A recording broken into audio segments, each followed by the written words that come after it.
சிம்பு உங்கள்கிட்ட ஒரு விஷயம் சொல்லணும்.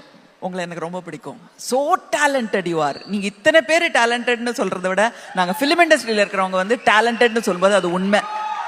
ஏன்னா வசனமும் நறுக்கு தெரிச்சா மாதிரி பேசுவாரு. டான்ஸ்னா டான்ஸ், ஃபைட்னா ஃபைட்டு, பாட்டு என்ன அழகா பாடுவாரு.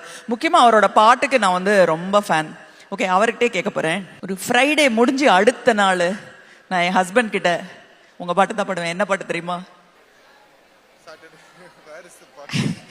Where is the party? Where is the party? அப்படி கேட்ட உடனே அவர் என்ன பார்த்து பாடுற பாட்டும் நீங்க பாடின பாட்டு தான். என்ன பாட்டு?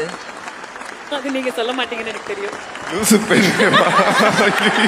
கொஞ்சம் பாடுங்க எனக்காக ஒரு 2 வரி. லூசு பண்ணே மட்டும். லூசு பெண்ணே லூசு பெண்ணே லூசு பெண்ணே லூசு பையன் ஓ மேலதான் லூசா சுத்துறான். ஆஹா அண்ணா, இப்போ நீங்கள் பாடணும்னா நான் யோசிச்சு பார்க்குறேன். மணி சார் இது எப்படி உங்களுக்கு பாடியிருப்பாரு, அப்போ எப்படி இருந்திருக்கும் அப்படின்னு யோசிச்சு பார்க்குறேன். அந்த அளவுக்கு விஷுவல் ஓட ஆரம்பிச்சிருச்சு. Super ma'am. இன்னொரு பாட்டும் அடிக்கடி நான் யூஸ் பண்ணுவேன் உங்களோட பாட்டு. யாராவது முக்கியமா லேடிஸ் வந்து என்கிட்ட வந்து ஏதாவது சொதப்பிட்டாங்கன்னா உடனே உங்க பாட்டு தான் பாடுவேன். சொல்லுங்க என்ன பாட்டு? ஒன்ன பெஸ்தான் அவன் கையில கிடைச்சா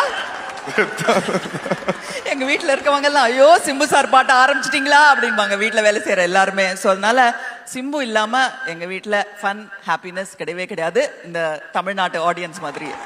thank you so much. Thank you ma'am, thank you so much. STR sir, மக்களுக்கு எப்போல்லாம் பிரச்சனை வருதோ அந்த இடத்துல கண்டிப்பாக உங்களுடைய குரல் இருக்கும். அடுத்தது எப்போ வர போறீங்க? அதாவது உங்க ஃபேன்ஸை மீட் பண்றதுக்கு எப்போ வர போறீங்க? ஆல்ரெடி வந்துட்டேன்.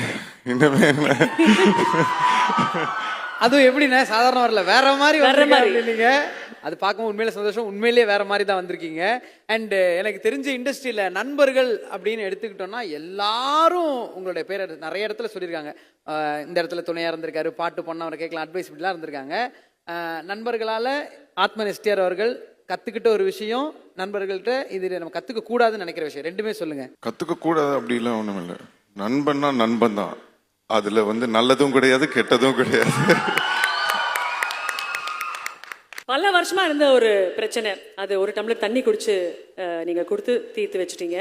இந்த மாதிரி ஒவ்வொரு பிரச்சனைக்கும் டிஃப்ரெண்டா ஒரு ஐடியாலஜியோட தான் வரீங்க. ஸோ மனசை திடப்படுத்திக்கிறதுக்கு நீங்க பண்ணும் விஷயங்கள் என்னென்ன? அதான் பொதுவா நம்ம வெளியில தான் தேடுவோம். வெளியில எங்கேயாவது போகலாமா, இல்லை வேற ஏதாவது படிக்கலாமா, இப்போ ஏதாவது தெரிஞ்சுக்கலாமா, இப்போ ஏதாவது பிரச்சனை வரும்போது நம்ம தேடி போறது வெளியில தான். ஆனால் நம்மளுக்குள்ள ஒரு விஷயம் இருக்கு. ஸோ அது யாருமே நம்ம உள்ள போறது இல்லை ஆழமா. ஏன்னா நம்மளுக்கு எப்பவுமே ஏதாவது சுத்தி ஒரு விஷயம் நடந்துகிட்டே இருக்கு. நம்ம